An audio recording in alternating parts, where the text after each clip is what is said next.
10절까지 같이 한 목소리로 읽도록 하겠습니다.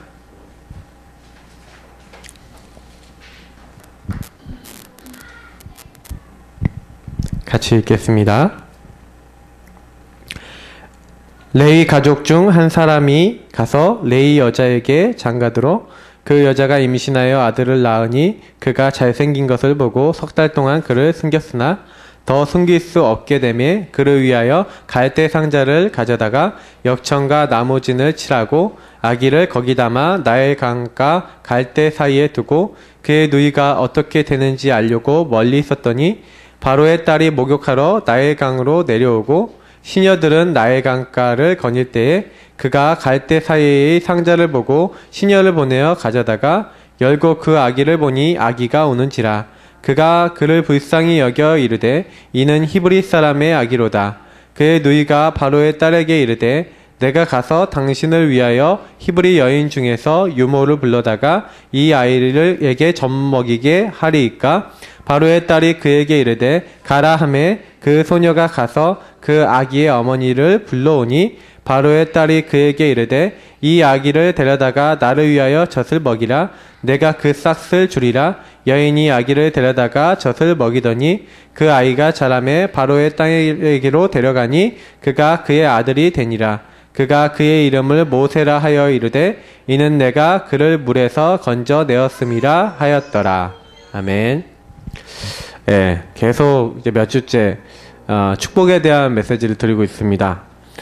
제가 좀 이렇게 많이 생각하는 부분들은요, 축복이라는 건 멀리 있지 않고 이미 우리에게 와 있는 부분이라 조금만 우리가 누리면 된다, 이런 생각이 듭니다. 오늘 오전에 강단 메시지에서 우리가 누릴 때 가장 중요한 부분들 이제 얘기를 하셨는데요.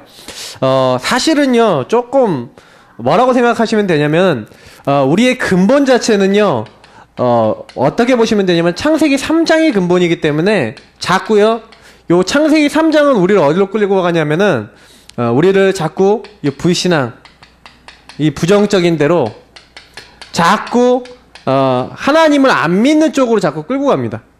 나도 모르게 그렇게 돼요. 내가 그래야지 그런 게 아니라, 자동으로 그렇게 됩니다.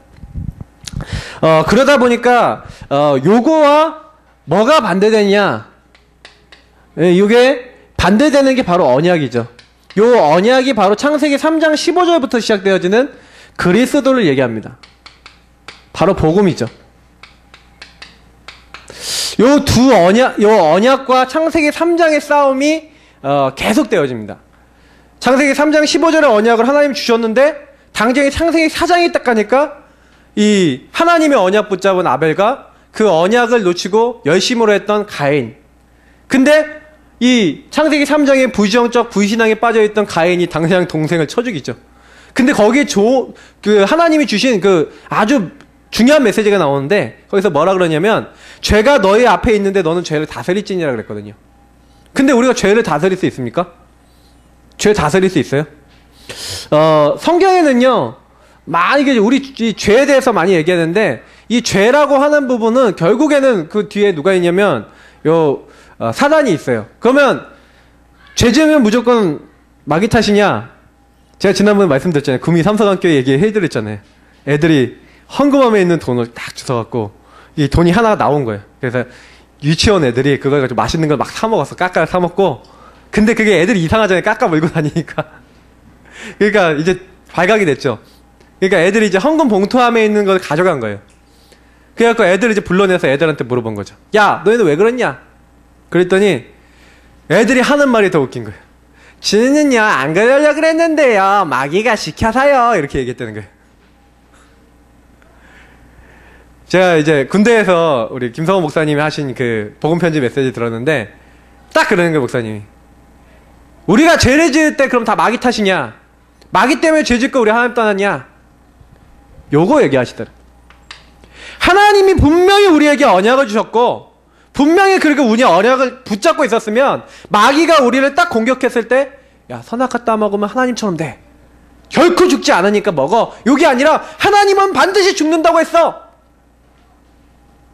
이거 먹는다고 하나님처럼 된다고 안 했어. 난 안 먹을 거야.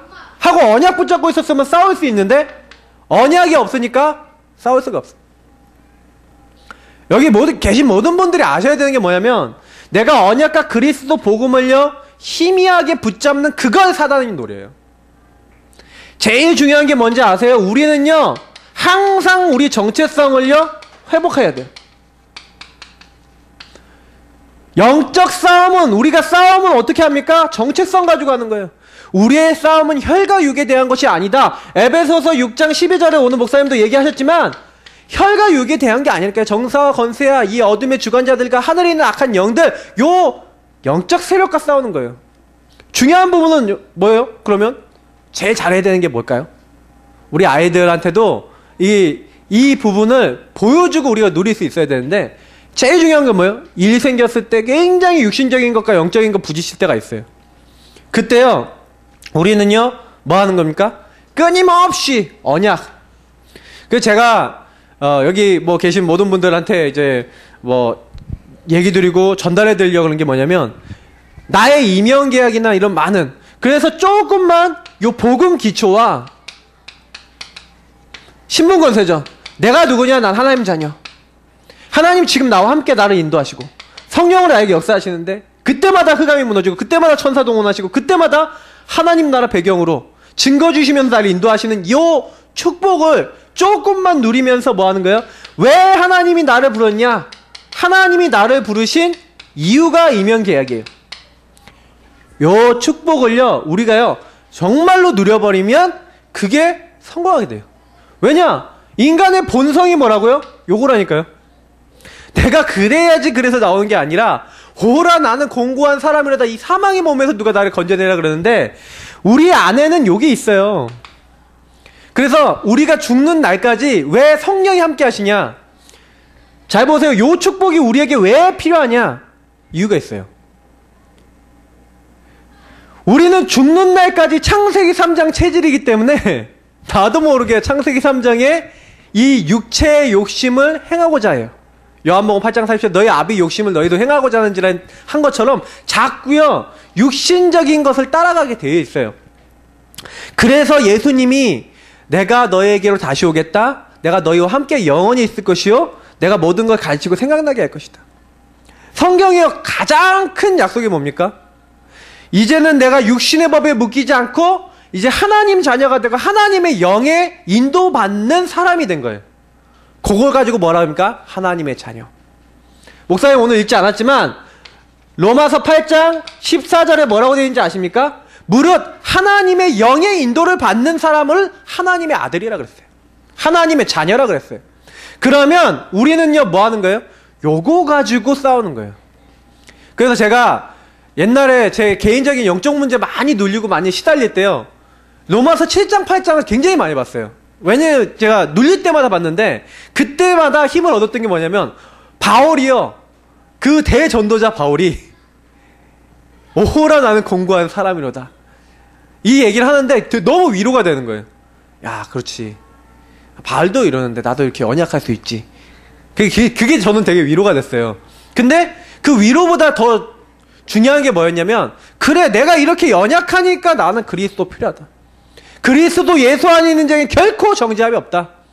예수 그리스도 안에 있는 생명의 성령의 법이 죄와 사망의 법에서 너를 해방하였습니다. 아멘 했어요. 맞죠? 우리가 연약하기 때문에 하나님이 그리스도의 영을 보내서 하나님이 그리스도의 영적 축복을 다 우리에게 부으셔서 우리를 완전하게 인도하시겠다. 그래서 오전에 여러분 메시지에 영적 싸움을 어떻게 합니까? 우리 마음속에 많이 나타나는 이 영적 싸움은요 어떻게 해요? 실제 영적 싸움은 내게 주신 것을 믿고 누릴 때 하게 되는 거예요. 영적 싸움은요 믿는 거예요. 영적 싸움은 믿는 것을 누리는 거예요.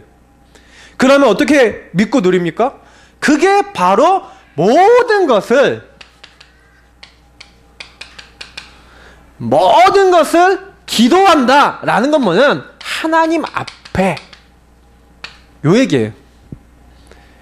딱 문제 생기죠? 그걸 가지고 기도로. 시험거리 오면 그걸 가지고 기도로. 하나님 앞에 들어가는 거죠. 그리스도 안으로 들어가는 거죠. 요걸 가지고 간단하게 창세기에서 얘기한 게 방주. 어떤 문제 있어도 방주 안에 있으면 괜찮아요. 그죠? 어떤 어려움이 있어 방주 안에서 넘어져도 자빠져도 상관없어요. 왜? 이미 사는 데 안에 들어와 있어요. 우리는 모든 것을 하나님 앞에 다 가지고 가는 거예요. 영적 싸움은요, 주신 거. 그러니까 바울이요 뭐 얘기했냐면 우리는 그럴 수밖에 없다. 그러니까 조금만 깨달으셔야 되는 게 뭐냐면 우리는 항상 매일 언제나 연약해요. 그래서 매일매일 성령 충만하지 않으면 안 돼요. 그게 답이에요. 매일매일 하나님의 영으로 들어가지 않으면 나의 뭐가 나오는 거예요? 요 창세기 3장에 요게 이제 뭐예요? 나의 옛사람, 옛 체질인 거예요. 요게가 계속 나에게 남아있어요. 요 옛사람과 나의 체질과 나의 뭐예요? 각인된 것, 요거는 안 없어진다니까요. 어떻게 보면은요, 죽는 날까지 안 없어질 수 있어요. 내가 받았던 상처 그대로 있을 수 있다니까요. 근데 중요한 게 있어요.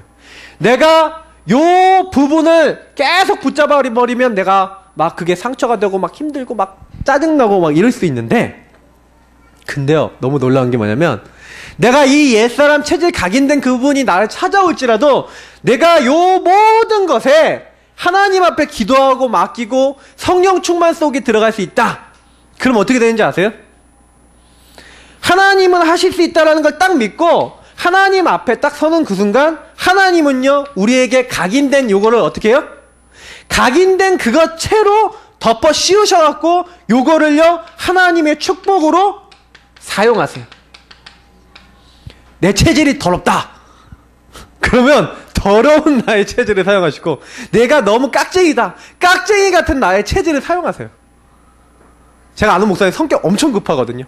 자동차 옆에 타면요 엑셀레이터 완전 100%로 밟아요. 무슨 급제동 급가속 달인이에요. 차 타면 막 덜덜 떤다니까요. 제가요 진짜 무서워요. 여러분 그 우리 교회 차가 이스탄 하잖아요.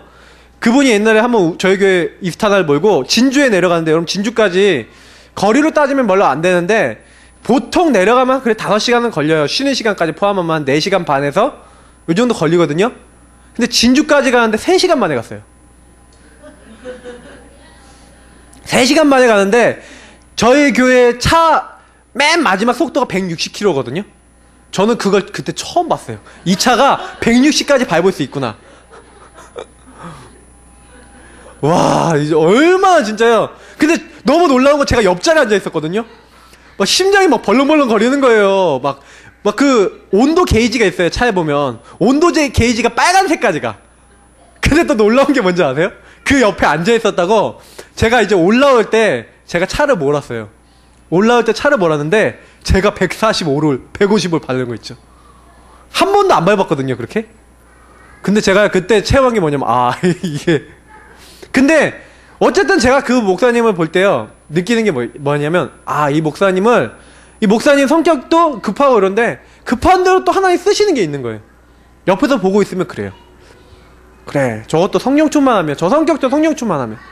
그러니까 우리는요 자꾸 이게 어떻게 생각하냐면 뭐 때문에 그렇다 어떻다 그러는데, 진짜 하나님의 인도를 받고 성령 충만하면 그것도 하나님 사용하신다.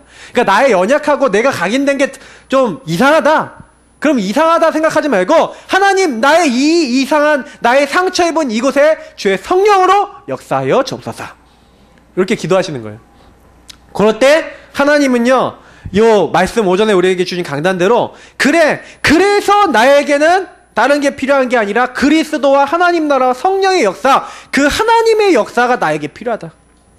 그 하나님의 역사가 일어나야지, 그게 이제 하나님 문 여셔야지 모든 게 되어지는 거예요. 우리 교회가 정말로 정말 그런 부분에 인도받는 교회가 맞으면 하나님 막 답을 주세요. 제가 이번에 선교대회 메시지를 듣는데 하나님 저에게 답을 주신 게, 이제 전도 선교를 위해서 네가 해야 될 일을 찾아라, 이렇게 하고 메시지 주셨어요.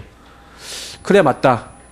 한 2달 전도 선교 전혀 생각 안 하고 그냥 좀 지냈어요. 사실은요 전도 거의 얘기 안 하고 강조 안 하고 현장도 저도 안 갔어요. 근데 오늘 제가 이번 주간에 딱 메시지 받으면서 그래 전도 선교, 지금 우리 교회가 약간 이렇게 응답도 받고 이렇게 하는데 갑자기 뭔가 개인적으로 경제적으로 좀 여러 가지 상황적으로 막 정체되는 부분이 나오는데, 그래 전도. 제가요 생각을 싹 바꿨어요. 그래서 하나님께 이거 기도하면서 응답을 받으려고 그래요. 우리 성도님들도 딱 아셔야 되는 게 뭐냐면, 축복받는 사람의 특징 뭔지 아세요? 축복받는 사람의 특징, 응답받는 사람의 특징, 물론 감사한데요, 제일 중요한 게 뭐냐면 그 줄에 서 있어요. 어느 줄에 서 있냐. 망하는 사람은 꼭 망하는 줄에 서 있어. 망하는 말, 실패하는 자리, 막 이런 말을 할 때가 있어요. 근데 그 자리에 있으면 안 돼요. 어디 있어야 되냐면 응답받는 자리에 있어야 되는데, 적어도 주일날 떨어지는 강단의 메시지, 적어도 하나님이 나에게 주시는 요 언약의 말씀을 붙잡고 그 언약의 줄 잡고 따라가는 거예요. 우리 찬양 중에 있잖아요. 언약의 줄 잡고, 우리 하나님의 형상 가진 거 있잖아요. 그걸 따라가는 거예요. 그걸 따라갈 때 하나님은요, 그 언약을 중심으로 축복하실 수밖에 없어요. 왜냐? 약속이니까. 약속을 안 지키면 하나님이 우리한테 이제 한마디로, 좀 이런 말 표현하면 그렇지만, 하나님 우리에게 사기치고 공갈 치시면 안 되잖아요, 솔직히. 그렇잖아요. 하나님은 약속을 했으면 약속을 이루셔야 돼. 그리고 하나님의 특징이 뭐냐면 약속대로 하시는 분이에요. 그러면 내가 약속이 확실하면 확실할수록, 내가 그 줄에 확실히 서 있으면 서 있을수록 응답을 받겠죠. 그래서 조금만요, 나는 하나님의 사람이다. 하나님은 나를 축복하시고 나를 인도하고자 하신다. 그래서 조금만 우리는요, 목사님이 얘기하신 맨 마지막에 얘기한 게 초월적 힘이 있어야 되는 거예요. 그게 성령 충만이에요. 나를 넘어서고 세상을 넘어서고 모든 것을 바꿀 수 있는 힘이 우리에게 필요해요. 조금만 하나님의 언약 잡고 말씀 잡고 뭐 하는 거예요? 기도하시면서 기다리시고 인도받으시면 돼요. 저는 기다린다는 말이 좀 뭔지 알 것 같아요. 그냥 설치지 않아요. 근데 떨어지면 이제 움직여야 돼요. 근데 이번에 선교대 메시지는 저희 교회 지금 시간표상 우리 교회가 어디로 움직여야 되는지를 얘기를 하셨어요. 그러면 전도 선교 실제로 어떻게 할 것인가, 그거 응답을 또 받아야 돼요. 그 시간표입니다. 그러면 우리 교회에서 지금 열어주신, 여태까지 몇 개월 동안 열어주신 응답들, 그리고 또 그 안에서 받아야 될 중요한 것들을 우리 성도님들도요, 마음에 담고 이제부터는 기도 시작하세요. 나를 통한 전도 선교 렘넌트 사역, 하나님 어떻게 하면 되겠습니까? 이제 3월달 되시면요, 이제 우리 학교로 이제 복귀하시는 뭐 우리 선생님들도 계시고 있는데, 그 하나님 내가 여기서 어떻게 하면은 전도 선교 렘넌트 응돈 하겠습니까? 그거 놓고 기도부터 먼저 시작하세요. 그리고 응답이 나오면 그 응답에 따라서 같이 인도받으시면 됩니다. 왜 중요한지 아세요? 요거를 정말로 해야지만, 우리가요 응답을 받아야지만 당연하게 우리가요, 우리 자녀들에게요, 뭐가 이제 살아나게 되냐면, 우리 자녀들에게 전달되어지는 영적인 축복이 살아나게 돼 있어요. 제가 이제 축복의 파수꾼, 이제 축복을 어떻게 전달할 것인가, 이제 요 의미를 담아서 지금 메시지를 드립니다. 그래서 오늘 이제 메시지까지 하면은요, 좀 대략적인 정리가 되는 것 같아요. 이제는 요거를 이제 넘어서서 이제 필요한 부분들도 계속 전달해 드릴 겁니다. 이제 중요한 부분은요, 제가 말씀드렸지만 아이들에게요, 조금만 애정어린 접촉을 하라 그랬죠. 그 접촉이라고 하는 건 뭐냐면 스킨십 뭐 이런 것도 될 수 있겠지만, 그 사람의 그 사람과의 관계를 얘기하는 거죠. 이리 와서 입 맞추고, 그리고 안수하고 안고. 예수님이 이렇게 하셨어요. 조금만요, 우리가요 이런 것 가운데서요 굉장히 영적인 이유가 있어요. 그게 뭐냐면 예수님이 하셨다니까요. 예수님이 안고 입 맞추고 그리고 안수하고 그러면서 축복하셨어요. 요 축복이 별거 아닌 것 같은데, 사실은요 우리는요 우리 부모로부터 축복받기보다는요 뭐 했어요? 말로요 굉장히 저주받고요, 굉장히 무시당하고 이렇게 많이 컸어요. 그래서요 나도 모르게 내 자녀에게 하는 거 자세히 보세요. 내가 이 자녀를 축복하는지 요런 게 내가 나오는지 안 나오는지 보시면 돼요. 하나님은요 우리가 좀 접촉을 해갖고 이렇게 하면은요, 과학적으로 내가 말씀드렸잖아요. 요 조금 아이들 안아주고 만져주고 사랑해주면 애들이요 더 잘 자라고, 아주 이렇게 애들이 뭔가 이렇게 좀 활발해지고 뇌도 막 자극이 되어지고 이런 데잖아요. 제가 그런 거 보면서, 야, 하나님이 사람을 만들 때는요 사랑하고 서로 접촉하게 되어놨어요. 근데 요 부분이 제대로 안 되면 뭐라고 했습니까? 막 성적으로 타락한다든지, 막 이상한 뭐 변태적인 뭐 이런 쪽으로 간다든지 이렇게 될 수 있다니까요. 그러니까 뭐 얘기하는 거냐면 영적인 이유, 과학적 이유를 얘기하지만 사람은요 사랑받고 싶고 인정받고 싶고 그리고 그 사람을 통해서 뭔가 축복받고 싶은 뭐가 있는 거예요? 근본적인 게 있는 거예요. 요건 나이가 많든 적든 상관없어요. 그래서요 조금 힘든 분 있으면요 물론 이상하게 능글맞게 징글징글하게 남자가 여자 손 이렇게 잡으면서 막 이렇게 하면 안 되고 무슨 얘기인지 아시죠? 진짜요 주 안에서 이렇게 다 그 사랑과 그 뭐랄까요 그 사람에 대한 관심과 그 사람이 인정하는 것과 이런 축복들을 가지고요 말 한마디 하고 한 번씩 이렇게 딱 그냥 악수 한번 하더라도 그냥 어깨 한번 토닥거리더라도 이런 걸 해주세요. 만약에 내 자녀에게 애정어린 접촉을 하면서 매일 내가 축복했다 1년에 하루에 한 번씩 했다 365일 몇 번이에요? 3650번 10년을 했다 365번 10년 했다 3650번 15년 했다 몇 번이겠어요? 이 아이가 그렇게 축복받고 매일매일 그 사랑을 받고 이 아이가 나갔다 어떻게 되겠어요? 우리는요 조금만 근데 보통 우리는요 마음속의 생각을요 말로 표현해야 돼요. 자꾸 밀어놓고 안 하는 분들이 많이 계신데 요 말은요 굉장한 힘을 갖고 있어요. 권능을 갖고 있어요. 권세. 그래서 사람은 죽이기도 하고 살리기도 해요. 새치 혀가. 자녀한테요 그냥 딱 좀 이빠른 말 같아 보여도 그 자녀가 좀 이상한 아이라고 할지라도 그 아이의 이상한 부분을 지적하는 데만 말을 사용하면요 이 아이는요 그런 아이가 점점 돼요. 신기해요. 그래서 제가 요즘 주영이한테 이 개구쟁이 이렇게 자꾸 했는데 진짜 개구쟁이가 돼버렸어요. 되고 있어요. 그래서 개구쟁이는 하지 말아야 되겠다. 이 호기심이 많고 앞으로 시대 살릴 과학자가 될지도 모르고 어떤 사람이 될지 모르겠는데 하나님이 주신 세상을 향한 왕성한 호기심을 보이는 이 아이요. 그러면서 별의별 말을 다 이제 수식을 해서 말해보려고요. 하시라니까요. 내 자녀의 장점과 이 아이의 비전과 달란트를 보시면서 말을 해주세요. 요 말하고 관계된 게 요 뒤에 이제 제가 얘기할 3대지 4대지 내용이지만 중요한 건 놓치지 마시라니까요. 내 자녀의 미래는요 금방 와요. 아니 지원이가요 우리 교회 온지 지원이가 처음 왔을 때 제가 기억나는 게 여기 맨 앞에 앉았어요. 맨 앞에 앉아서 예배 드리던 지원이가 지금 벌써요 고등학교 2학년. 시간이 엄청 빨라요. 언제 이렇게 컸냐? 남자예요. 막 마늘 먹고 돌아다니던 남자가 생마늘 먹고 돌아다니는데, 예. 생마늘하고 그거 먹고 우선 그것도 아니고. 근데 우리 남자가요 지금 벌써 고등학교 3학년이에요. 시간 금방 가요. 이제 좀만 있으면 다들 시집 간다고 장가 간다고 그러고 그럴 수도 있어요. 그럼 또 가면 또 애 낳고 금방 가요 시간은. 우리 애들 나누면 우리 예은이 딱 처음 왔을 때만 해도 막 이렇게 하더니 지금 막 이제 걸었어 이렇게 막 이렇게 다니더라고요.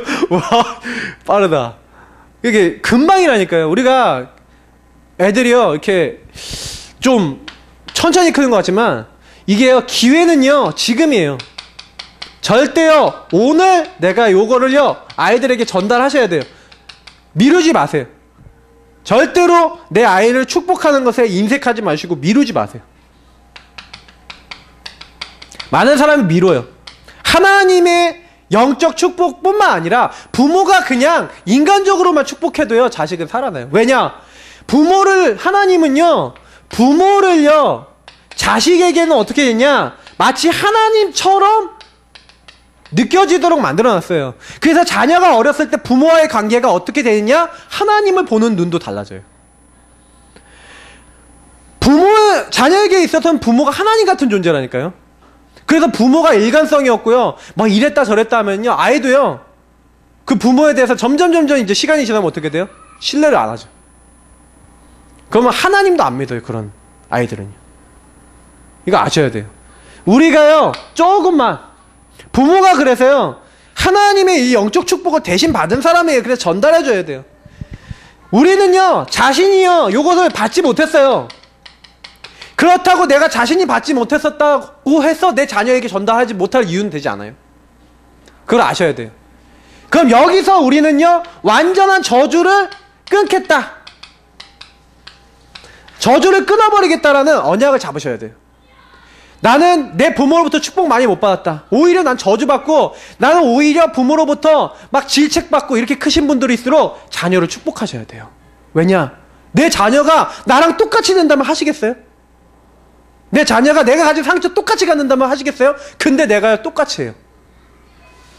내가요, 뭔가 자라날 때 부모로부터 찐따 소리 들었다. 막 이렇게 들었다. 근데 나도 모르게 내 자녀한테 이 찐따야, 뭐라요, 이렇게 얘기한다니까요. 막 돈 때문에 상처받았다 그러면 막 돈 가지고 막 아이를 막 상처 준다니까요. 그게 왜 그러냐면 내가 그러고 싶어서 그렇게 되는 게 아니라 나도 그렇게 받았으니까 나도 모르게 나오는데 그게요, 영적인 저주처럼요, 자식들이, 자녀들이 흘러가요. 그러면 딴 데서 끊는 게 아니에요. 나 대에서 끊겠다.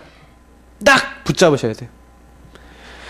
다른 게 아니라, 물론 이런 접촉과 말로, 그래서요, 축복을 할 수 있는 그런 부분들을요, 많이 찾으셔야 돼요. 내가 이런 부분들 조금만 내가 표현만 해도 돼요. 조금만 이거를 내가 어떻게 하면 굉장히 이 사람에게 힘이 되도록 할 것인가, 요거 조금만 생각하면 돼요.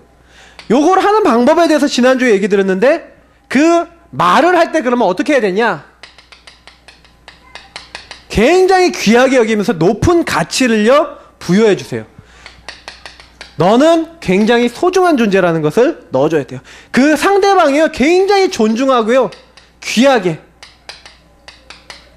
그러게 귀하게 여기려면은 일단 제가 얘기 드렸던 것처럼 요게 안 되면 안 되는 거죠. 정체성이 내가 이렇게 바닥으로 떨어져 있는데 내 자녀한테 내가 복음 안 누려주고 내가 막 눌려 있는데 내 자녀한테 야, 너는 존귀롭고 귀한 하나님 자녀야, 안 된다니까요. 우리 주은이 주영이가 막 떼쓰고 막 말 난리 피면은 우리 박사모가 또 성령 충만 안 한 상태에서 그러는 게 계속 되어지면은 자기도 모르게 이게 빡 나오더라고요. 저도 그런데 저도요, 가끔가 어느 날 주영이가 막 떼쓰고 그러면 제 마음속에요, 그 엄격했던 뭐 하여튼간 뭐 저도 두들겨 맞았나 보죠. 그렇게 손이요, 이렇게 주영이 기저귀 아래 그 종아리 쪽으로 이렇게 가서 한 대 때리고 싶은 그 욕구가요 확 올라오더라니까요. 근데 이게 복음을 가지고, 아, 내가 이거는 나다, 이건 나야, 이거 이러면 안 돼 그러면서 이제 기도하고, 그리고 이제 좀 기다려주고 그렇게 해보니까 되더라고요. 근데 제가 참 많이 느끼는 게, 우리가요 진짜 중요해요. 조금만요 우리 자녀들을요 굉장히 존귀하게 보려면 내가 나를 놓치지 말아야 돼. 그래서 내가 정시기도 하라, 정시 예배하라, 뭐 이런 것들은 뭐예요? 이때 정체성을 회복시키시고 내가 기도하면서 나를 가장 존중히 여기는 시간이 이 시간이에요. 내가 하나님으로부터 가장 귀하게 메시지 받는 시간이 정시기도라니까요. 요때 굉장히 여러분 행복해지셔야 돼요. 너는 하나님 자녀야. 너는 내가 끝까지 인도할게. 내가 너를 끝까지 보호하니까 걱정하지 말고 나에게 맡겨. 그걸 누리는 시간이잖아요. 정시기도 얼마나 좋아요. 맞잖아요. 맞아요. 저는 하나님 자녀예요. 하나님 성령을 역사해주세요. 주의 천사를 보내주셔서 날 지켜주세요. 날 도와주세요. 모든 나를 방해하고 우리 가문을 방해하는 모든 더러운 흑암의 역사는 주 예수의 이름을 결박될지어다. 얼마나 좋아요. 하나님 나에게 영역, 지력, 체력, 경제력, 인력, 힘을 주세요. 나는 하나님 세계복음마다 갈 거예요. 내가 뭐 때문에 태어났어요? 세계복음인데 하나님 나 어떻게 할 수 있어요? 나에게 힘을 주시고 지혜를 주세요. 계속요 여러분 이거 기도하다 보면 행복이 오고요. 요게 하나님의 음성과 하나님이 내게 주시는 정체성을 회복하는 시간이죠. 그래서 저는 정시기도할 때 제일 많이 하는 기도가 신분권세, 하나님 내게 주신 축복, 하나님 내게 주신 영적인 걸 많이 누려요. 요거 계속 해보세요. 요거를 하고 있으면요 내가요 나도 모르게 나의 상태가요 이게 살아있기 때문에요 그 상대방을 살리는 말을 할 수 있어요. 내가 요게 안 되는데 나는 절대로 상대방을 못 살려요. 그렇잖아요. 내가 상대방을 살리고 싶은데 살릴 만한 이렇게 한마디로 이렇게 영적인 그 포스, 영적인 힘이 내 안에 딱 있어야죠. 뭐 한가정 목사님은 한마디로 쉘이 영빨이 쉐야 된다 그러는데 영빨이. 근데 진짜 영빨이라는 게 뭐냐? 영적인 힘이라는 게 뭐냐? 저는 요거라 봐요. 내가 누군지 알고 하나님이 누군지를 알고 내가 어떤 축복 받았는지 아는 사람은 영적인 게 나와요. 그러면 우리는요, 문제 생기면 어디로 들어가요? 여기로. 어려워도 저기로 다 들어가는 거예요. 이렇게 내가 이렇게 탁 들어가죠? 이렇게 들어가니까 그게요, 이제는요, 나의 말에서 녹아서 나오는 거예요. 녹아서. 요게 나의 그 삶 속에서 누림이 되어지면 쉽게 나와요. 그래서 요거를 표현하는데, 높은 가치를 부여하는데, 부여하는 것을 제가 어떻게 했어요? 그림 문장으로 표현하라고 얘기 드렸죠. 조금요, 내가 만나는 그 사람, 내 자녀들에게요, 조금 얘기하는데 그냥 얘기하는 게 아니라, 야, 너는 마치 뭐하고 비슷한 것 같아. 어떤 분이요, 자기 아내한테요 그랬대요. 당신은 그 땅에 떨어져 있는 오핀 있잖아요. 녹슨 오핀인데 오핀을 딱 가져와갖고 당신 이 오핀 같아요. 그렇게 얘기했대요. 갑자기 아내가 이상한 눈빛으로 쳐다보는데, 오핀이라는 게 뭐냐면, 이 오핀은 이렇게 이렇게 옷이 이렇게 또 벌어져 있고 제대로 안 돼 있는 것을 이렇게 묶어주고 그렇게 하나가 될 수 있도록 해주고, 그런 역할을 해주는 건데, 당신이 우리 집안에서 그런 역할을 해주기 때문에 나는 어디를 갔다 오고 이런저런 일을 하더라도 걱정 없이 다녀올 수가 있어요. 당신한테 항상 고마워요. 이런 식으로 얘기를 했다는 거예요. 아니, 오핀 하나를 가지고 조금만요, 우리가 우리 주변에 있는 일상적인 사물 있죠, 그거 이용해갖고요, 그냥 감사하는 말을 조금 비유적으로 그냥 바로 얘기하는 것보다, 그냥 고마워요 이렇게 얘기할 수도 있는데, 비유적으로, 그러면서 그 좀 생생한 문장을 사용해갖고 그 사람한테요 조금 다가설 수 있도록. 그래서 지난번에 아가서 얘기해주면서 솔로몬이요, 그 꺼무접접한, 어떻게 보면은 아프리카 사람이라고 늘 자기 정체성이 흔들릴 것 같은 그 여인에게요 막 축복해주고 막 그러잖아요. 야, 너는 어찌 그렇게 사론에 솟아나갔고 이 백합화 같냐, 골짜기에 백합화 같냐, 그러면서 생생한 문장을 가지고 그 사람의 마음을 이렇게 다 이렇게 회복시켜주는 거예요. 좀 이런 식으로 조금 그 사람 존재를 높이는 그런 말을 위해서 요런 건 좀 어떻게 해야 돼요? 좀 생각을 많이 하셔야 돼요. 그래서 그 사람이 가지고 있는 개인의 가능성을요 굉장히 불러 깨워주는, 그 사람을 살리는 그런 가치를 부여하는 그런 말을 해주는 거예요. 그 사람이 굉장히 듣고 힘이 나도록. 힘나는 말은 뭐예요? 그 사람을 인정하고 그 사람을 존중해주고. 그러니까 저는 이 인정한다는 게 굉장히 중요한 것 같아요. 그 사람 존재 자체로 인정을 해줘야 돼요. 근데 생각해보세요. 우리가 자라나면서 내가 상처받고 싶어서 상처받은 사람 아무도 없거든요. 근데 사람은요, 장점이 있고 단점이 있습니다. 그죠? 그러면 저의 단점만 딱 보고 만약에 누군가 저의 단점을 계속 지적한다. 기분 좋을까 나쁠까요? 네? 기분 굉장히 나빠요. 너는 어쩜 네 아빠랑 똑같냐? 그러면서 막 딱 얘기하면서 막 그 사람 단점을 계속 얘기하잖아요? 막 후벼 파잖아요? 굉장히 신경질 나요. 여러분 안 당해보셨죠? 굉장히 신경질 나요. 신경이 나도 그냥 나는 게 아니라 진짜요, 순간적으로는 어느 정도까지 화가 나냐면, 내가 이렇게 살아야 되냐, 이런 생각까지 딱 들 정도로 화가 나요. 사람은요, 그 사람 잘못한 거 있다, 뭐 부족한 거 있다, 근데 그거 막 살살 건드려가면서 막 이렇게 하면요 굉장히요 그 사람 자존감이 무너져요. 그러니까 절대로 그런 말 쓰시면 안 돼요. 제가 그런 말을 이렇게 우리도 모르게 쓴다는 걸 너무 많이 봐요. 우리가 조금만요 요 부분을요 바꿔서, 그 사람이 좀 이상하잖아요? 그러면 그 이상한 부분만 보지 마시고 그 사람 장점을 보시고 장점을 칭찬해주고 장점에 힘을 주면서, 그 부족한 부분은 내가 근데 당신이 요것만 고칠 수 있었으면 좋겠는데 내가 너무 막 기도하고 있어, 이런 식으로 이제 그 사람이 받아들일 수 있는 말로 해줘야 되는데, 그냥 뭐냐면 당장에 그러니까 그런 거야. 근데 제가요 저희 박사모하고 살아보니까 박사모도 저도 박사모한테 그렇게 하더라고요. 왜냐면 서로 자라나면서 배운 게 주로 그런 게 많은 것 같아요. 저는 요거를요 굉장히 귀중하게 여기는 건 뭐냐면, 아, 내가 요 부분을 완전히 마스터해서 우리 집안에서 요 부분을 가지고 이렇게 축복하는 문화를 만들어야겠다. 요게 안 쓰던 거예요, 여러분. 해보셨어요? 안 하던 거예요. 힘들어요. 근데 조금요. 그래서 제가 이거 프린트를 좀 다음 주에 이렇게 해갖고 각 가정마다 코팅을 해서 예쁘게 해갖고 드려야 되나, 그런 생각을 하고 있어요. 실천사항을 가지고. 그래갖고요, 정말 그 사람을요 조금만 이렇게 높은 가치를 부여하면서 도와주는 거예요.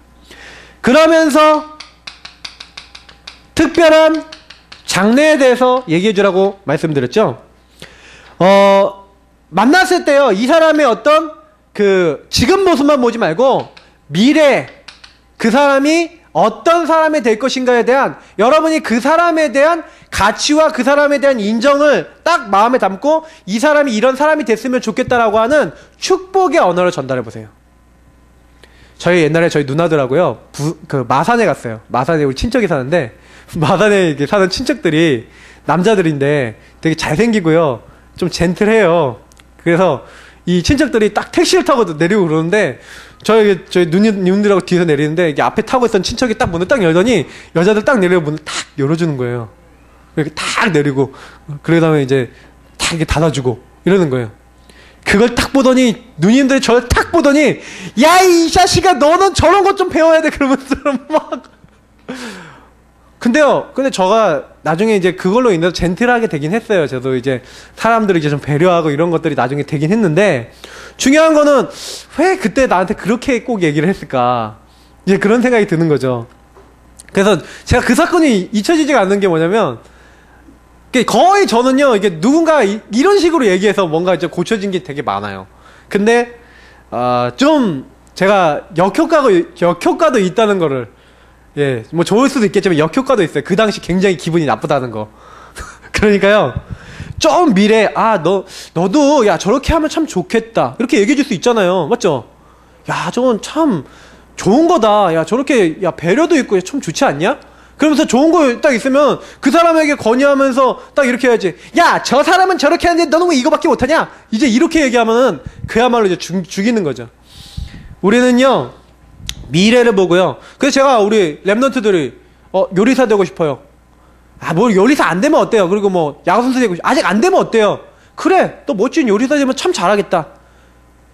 데이비드 건 뭐 그 사람보다 더 멋있는 셰프가 돼야지. 그러면 약간 정체성 높여주고. 그래서 좀 애들 옷 중에서 애들 옷 파는 데서 인터넷 알아보셔갖고 셰프 옷 같은 거 있거든요. 그런 거 이렇게 하나 딱 사줘서 이제 입혀주고, 넌 이제부터 요리할 때마다 앞으로 셰프 될 거니까 그옷 입어. 이러면서. 아니, 할 수 있잖아요. 이게 아예 미래를 놓고. 저 같으면 그렇게 해주겠어요. 만약에 진짜요. 그러니까 우리가요, 조금만 비전을 심을 수 있는 이런 말을 해주고 축복해주세요. 유대인들은 모일 때마다 뭐 하냐고요? 축복해줘요. 너는 어떤 사람이 되고 어떤 축복이 하나님이 너를 통해 이런 일들을 할 거니까, 너는 하나님 축복 이런 받은 사람이니까 넌 이렇게 인도받아. 근데 제가 얘기 드렸지만 요걸 실천하는 데 있어서 가장 중요한 게 언행일치라 그랬어요. 부모가 말은 해놓고 말을 지키지 않으면 아이들은요, 그 말에 신뢰를 갖지 않는다 그랬죠. 언행일치, 지금까지 안 됐더라도 지금부터 하세요. 그래서 내가 못 지킬 말은 일부러 하지 마세요. 저는요, 말할 때 요즘은 좀 이렇게 가려서 해요. 왜? 제가 못 지킬 건 얘기를 잘 안 해요. 제가 해줄 거는 얘기를 해갖고 해요. 가능하면 그렇게 하시는 게 좋아요. 아이들은 다 기억하고 있다는 거 잊지 마세요. 그래서 작은 헌신들이 있어요. 이제 5번이 이제 적극적인 헌신인데, 작은 헌신들은 뭐냐면 그 일을 위해서 내가 좀 배려하고 좀 이렇게 해줘야 되는 게 있어요. 지난주에 얘기 드렸죠?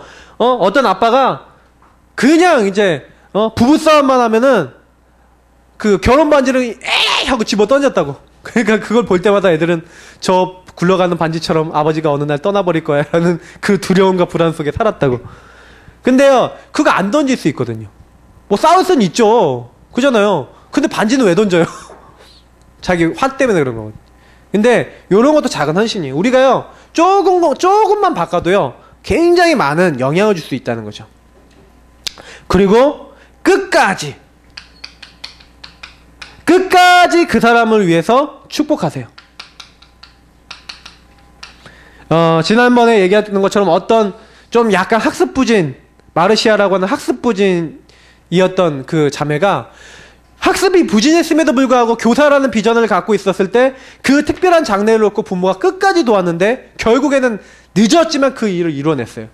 저는 뭐라고 생각하냐면요, 우리가 이렇게 자녀를요 끝까지 축복하고 하나님의 응답을 끝까지 전달해야 돼요. 근데 요 모든 것이 되게 하기 위해서 오늘 5번이 굉장히 중요해요. 적극적인 헌신을 하시면 돼요. 적극적인 헌신이 왜 중요하냐? 요 모든 것이 굉장히 중요한데 요것이요 딱 달라붙어서 요 네 가지가 축복으로 축복되게 만들기 위해서 쓰임 잡는 접착체 같은 역할을 하는 게 요 적극적 헌신이에요. 적극적 헌신이 들어간 게 요 밑에 부분이죠. 끝까지. 오늘 출애굽기 2장 왜 읽었는지 아세요? 다 아이들이 죽고 있는 그때 레위 남자가 레위 여자에게 결혼했는데 이 사람들이 언약을 갖고 있던 사람이라 자식을 낳았어요. 예, 모세가 몇째인지 모르면 셋째일 가능성이 큰데 요 모세를 낳는데 이 모세가 어떤 애요? 굉장히 준수하고 아름다운 아이인 거예요. 이 아이는 참 괜찮은 아이인데 죽일 수가 없는 거예요. 나일강에 던져버릴 수가 없는 거죠. 그래서 그 부모가 어떻게 해요? 감추고 키운 거죠. 그리고 이 아이를요 살려야겠다. 그 사실적인 방법을 생각했어요. 조금만요 실제적이고 사실적으로 도울 수 있는 뭐가 있어야 돼요. 성경에 보니까 뭐라고 얘기합니까? 야고보서에 가난하고 어려운 사람 보면서 평안히 가라, 배부르게 하라, 덥게 하라, 그러면서 쓸 것을 안 주고 이 사람을 안 도와주면 무슨 소용이 있냐? 실제적으로 사실적으로 그 사람 도울 수 있어야 되잖아요. 그러니까 모세의 부모가 뭐 했습니까? 이 아이를요 갈대 상자를 엮어서 그 안에 역청을 바르고 이 아이를요 띄워놨다가 이제 나중에 찾아와서 이 아이를 젖먹이고 이렇게 하려고 이렇게 했는데 하나님이 그 적극적인 헌신하고 있는 요게벳과 그 가정에 역사하신 거죠. 요 모세를 미리 준비하신 게 하나님 계획이었고, 이렇게 하고 있는데 그걸 누가 발견합니까? 바로의 딸 공주가 그걸 발견하고 자기 아들 삼잖아요. 오늘 보니까요 조금만요 실제적이고 사실적인 그런 헌신을 하셔야 돼요. 제일 중요한 부분은 뭐냐? 실제적으로 사실적으로 하는데 요 내가 축복하는 사람을요 하나님께 맡겨야 돼요. 헌신하는데 내가 헌신하는 그것을 목적으로 두면 안 되고, 이 사람은 내가 이렇게 도와주니까 이 사람 잘 되는 거야 이게 아니라 그 사람을요 하나님께 맡기는 거예요. 그러니까 축복하는 그 창세기에 축복하는 장면들을 보면은요 하나님께서 하늘의 이슬과 땅의 기름짐으로 풍성한 곡식과 포도주로 너에게 주시길 원한다. 하나님이 그렇게 하시길 원한다. 이런 얘기를 해요. 창세기 48장 15절에서 16절 뭐예요? 나의 나무로부터 지금까지 나를 기르신 하나님, 이 아이에게 하나님께서 복을 내려 주옵소서. 근본적으로는요 축복을요 본인이 하는 게 아니라 하나님으로부터 그 복이 나온다는 거 알았어요. 그죠? 창세기 26장 24절에 내 아비 아브라함의 하나님이 두려워 말라. 내가 너와 함께 있어 너가 복을 주어 너가 어디를 가든지 너를 지키겠다. 그리고 내가 이 땅에 너를 돌아오게 하겠다. 그러면서 창세기 28장에 그런 얘기들 쫙 나오죠. 네가 어디로 가든지 어디 있든지 내가 너를 보호하고 내가 너를 지키겠다. 하나님이 하시겠다 그랬어요. 그러면 우리는요 제일 잘해야 되는 게 뭐예요? 하나님께 딱 맡겨야 돼요. 그래서 모든 축복의 시작은요 하나님께 우리는 뭘 두는 거예요? 그 중심을 딱 두는 거예요. 그래서 항상 하나님을 인정하고 하나님 앞에 믿음 고백하는 게 우리에게 가장 중요한 거예요. 아까 얘기했던 정식이도 그런 시간에요. 내 자녀를 그리고 내 자신을 하나님 앞에 딱 맡기는 거. 그게 축복의 시작이에요. 그리고 하나님이 그들에게 관여하시도록, 하나님께서 그들에게 관여하시도록 자꾸 기도하세요. 자꾸 그런 말을 하세요. 그리고 그들에게요 그럼 그 관여함을 보여주세요. 자녀들에게요 내가 우리를 이렇게 하나님 축복하시고 우리를 이렇게 인도하셨다라고 아이들에게 보여주셔야 돼요. 그래서 사모늘이나 내가 먼저 하나님의 응답받는 게 너무 중요해요. 왜냐면 하나님 앞에 내가 기도했는데 야, 이번에 이런 일이 있었는데 하나님께 이런 기도했는데 하나님 이렇게 응답해 주시더라? 이걸요 그냥 밥 먹다가 얘기해 주시라니까요. 그냥 애들한테 막 야, 예배 시간이야 모여 이렇게 해갖고 얘기해 줄 수도 있어요. 근데 자연스럽게 하나님 주신 축복을요 아이들에게 전달해 주세요.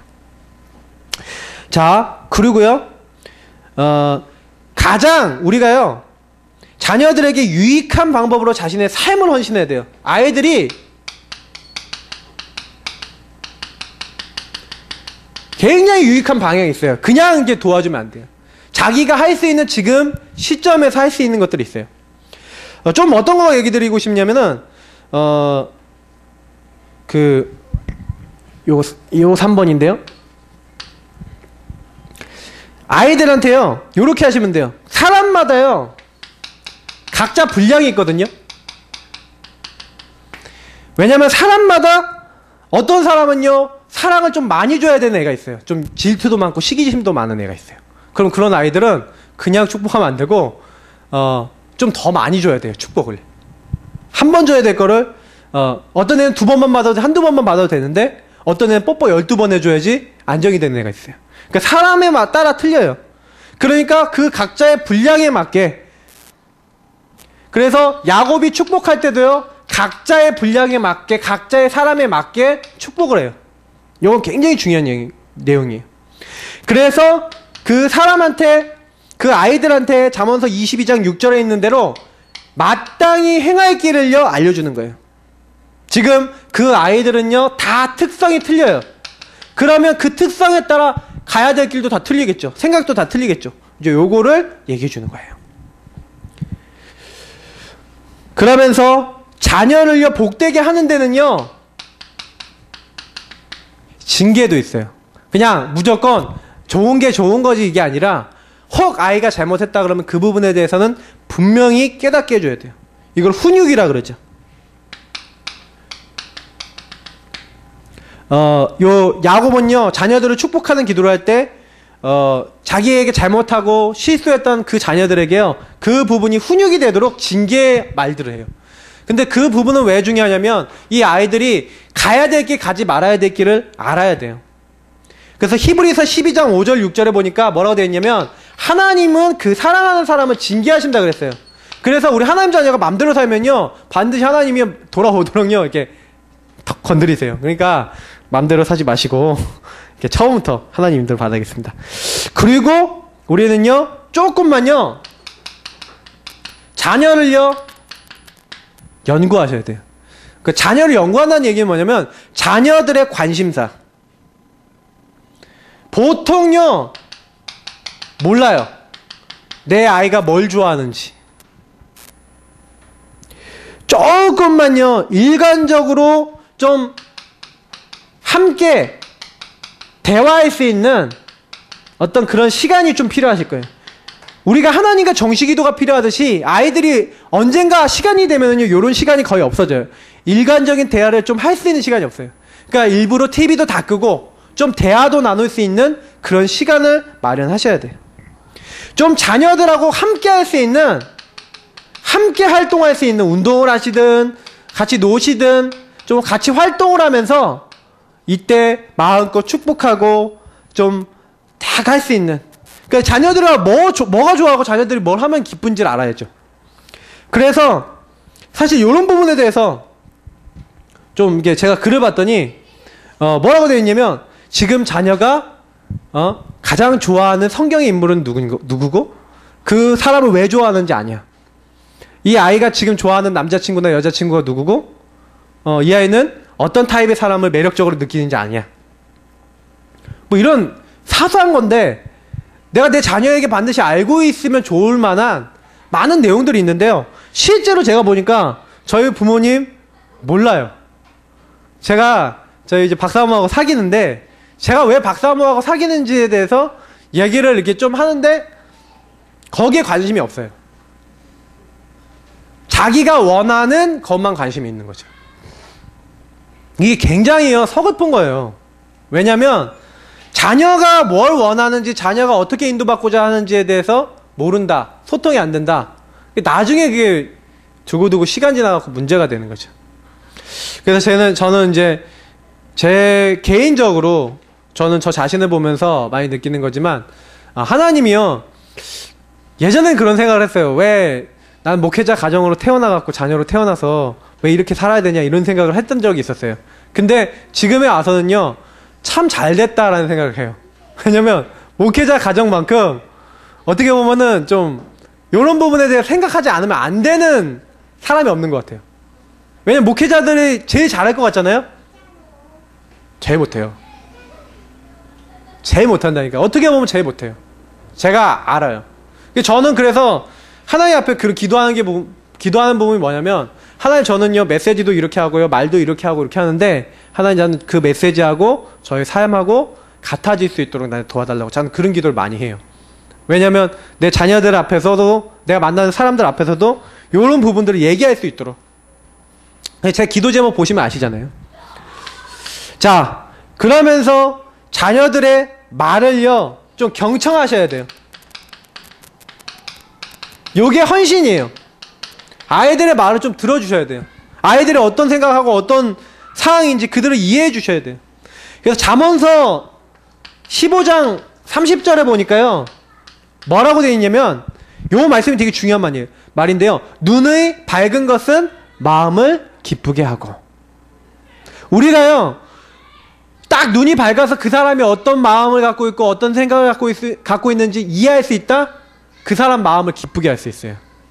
그래서 대부분요 제가요 얘기를 나눠봐도 저희 목사님 사모님하고 죄송한데 얘기를 나눠봐도 제가 무슨 생각을 갖고 그 얘기를 하는지 잘 모를 때가 많으신 것 같아요.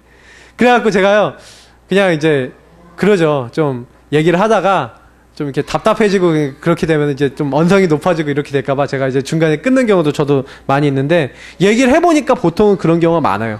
근데 우리는요 요게 그만큼 훈련이 안 돼 있는 거죠. 좀 하셔야 돼요. 요거는 하면 할수록 훈련이 되게 돼 있어요. 자, 지속을 해야 되는데 지속하기 위해서는요 소그룹, 요 팀을 구성하시는 게 제일 좋아요. 그래서 요런 요소들을 우리가 어떻게 하고 있고 실제 어떻게 했는데 요거는 요렇게 되고 있고 저건 저렇게 되고 있다. 난 요게 좀 잘 되는 것 같고 저건 못 되는 것 같다. 조금만 요거 가지고요 포럼하시고요, 요걸 가지고 발전할 수 있는 요지들을 찾으시고요, 그 실천할 수 있는 어떤 그런 점검할 수 있는, 그러면서 요 안에서 더욱더 하나님이 원하시는 이렇게 인도를 받을 수 있는 그런 방향으로 가시면 최고로 좋습니다.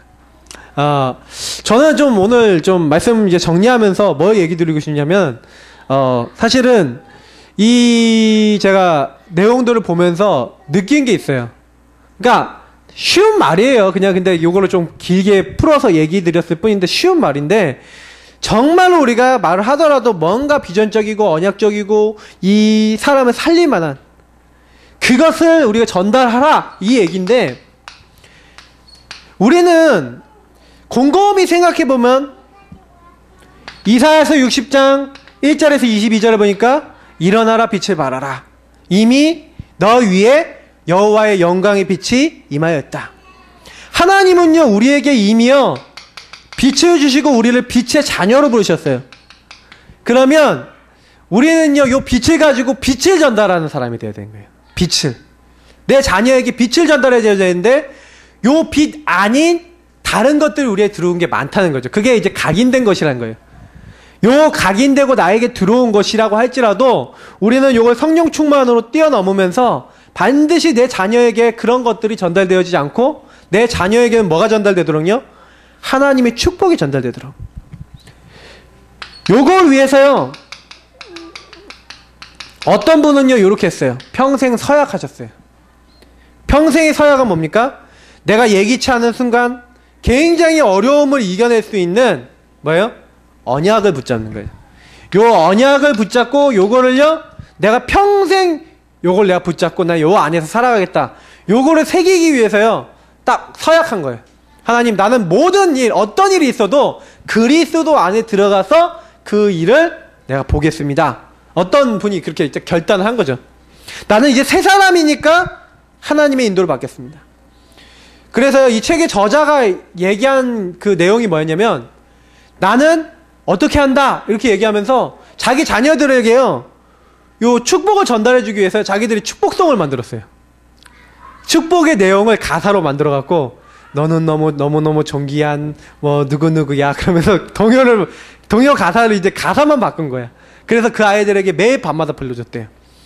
또 이제 아이들이 어느 정도 컸을 때는요 잠들기 전에 무조건 가족들이 모여서 축복해주고 안아주고 기도해주는 시간, 이런 시간을 항상 가진 거예요. 이거를요 계속 한 거예요. 근데 희한한 건 뭐냐면 요 언약과 하나님의 축복을요 조금만 전달하기 위해서 이렇게 서약하고 이렇게 인도받았는데 어떤 일이 일어나는지 아세요? 자녀들이 굉장히 성공하는 거예요. 제 딸들이 있었는데 그 딸들이 굉장히 성공한 거예요. 어떻게 당신 딸같이 딸들이 성공할 수 있습니까? 이렇게 얘기하는데 그분은 그런 얘기 안 하는 거예요. 내 딸이 성공한 게 아니라 당연한 하나님 축복을 받았습니다. 우리가요 자녀들에게 그렇게 해야 돼요. 근데 어떻게 하면 되냐? 굉장히 하찮고 사소한 것을요 좋게 하시면 돼요. 그냥 내 아이에게 말 한마디를 하더라도 이 아이가 감동받을 수 있을 만큼 그냥 아빠가 아니 엄마가 내가 지금 이렇게 마음이 좀 답답한 상황인데 지금 뭐 때문에 이렇게 속이 상하니 아빠가 그런 부분 엄마가 그런 부분 도와줄게 이렇게 얘기해 주는 거랑 막 이게 속상 너 왜 그렇게 하냐? 너 기분 나쁘냐? 너 그러면 안 되지? 그러면서 막 이렇게 얘기하는 건 틀리잖아요. 자녀의 그 굉장히 사소한 거지만 인정해주고 배려해주고 조금만요 축복받을 수 있는 요런 말들을 해주세요. 제가 요 부분에 대해서 어떻게 하면 좋을까에 대해서 궁금하신 분들은 그 부분을 이제 좀 카피도 좀 해드릴게요. 그게 내용이 나와 있더라고요 그냥. 근데 저는 그거 보면서 그냥 간단한 말이에요. 배려. 내가 내 자녀의 그 상황과 입장을 배려해 주는 거예요. 그래서 우리는요 그냥 계속 끊임없이 기다리지 말고 전달하면 됩니다. 아이들은요 축복받고 싶어하고 내 주변 사람들은 축복받고 싶어요. 제가 이번 주 지난주 월요일날 어떤 분을 만났어요. 우리 김미혁 권사님 소개로 만났는데 그분 얘기를 들어봤는데 입장이 굉장히 어려우세요. 근데 제가 그분 말을 전체적으로 들으면서 느낀 게 뭐냐면 이분 주변에 단 한 분도 이분을 지지해주고 축복해주는 사람이 없어요. 너 때문에 이렇게 됐어. 너가 이렇게 되니까 이렇게 어려워진 거고 그러면서 그분 주변에 있는 사람들이 단 한 명도 이분에게 힘을 못 주니까 이분도요 자기 마음 상태가 날카로운 칼처럼 돼 있어요. 그러니까 말하는 거나 이런 것도 다른 사람에 대해서 딱 배타적으로 얘기하시더래요. 나를 믿어주는 사람 한 명도 없고 나는 그 사람들에게 다 배신당했고 뭐 이런 마음의 답답함을 갖고 계시는 걸 느꼈어요. 근데 저는요 이 하나님의 사랑이 이분에게 정말 필요하고 하나님의 은혜가 필요하구나 그걸 알았어요. 그래서 다른 거 아니라 이분한테 이 축복을 전달해 줘야겠다. 저는 이제 그런 기도 제목을 잡았어요. 우리가요 만나는 사람들에게요 피스메이커 하나님의 축복을 전달하고 사람을 살리는 그런 부분을 할 수 있는 하나님의 자녀입니다. 이 자긍심을 가지셔야 돼요. 그래서 축복의 파수꾼이라는 건 뭐냐면 내가 만나는 한 사람이 요 사실을 알아서 요 축복을 회복해버리면 그 집안과 그 모든 사람들은요 요 축복 안으로 들어올 수 있어요. 우리 김효 권사님 간증을 지난번에 한번 들었는데 권사님 한 분 정확한 복음을 받으니까 이 복음을 가지고 이제 한 분 한 분 이제 영향을 주고 살리는 그런 부분을 보거든요. 그건 뭐냐면 내 능력이 아니라 복음의 능력이죠. 하나님은요 우리를요 축복의 파수꾼으로 부르셨다. 나는 그리스도 언약 안에 있을 때 안전하다. 그래서 성경에서 가장 중요한 말이 뭡니까? 주 안에서, 예수 안에서, 그리스도 안에서 이 말입니다. 그래서요 요 축복의 파수꾼으로 부름받았다는 거 잊지 마시고 이제는 실제 이 부분을 가지고 실천하시고 그 응답의 주역이 되셔서 자녀들에게 후대들에게 증인으로 서시기를 예수님 이름으로 축복합니다. 우리 같이 하나님 이 응답이 우리에게 임하고 내 주변 사람들에게 전달할 수 있도록 하나님 도와달라고 우리 같이 기도하겠습니다.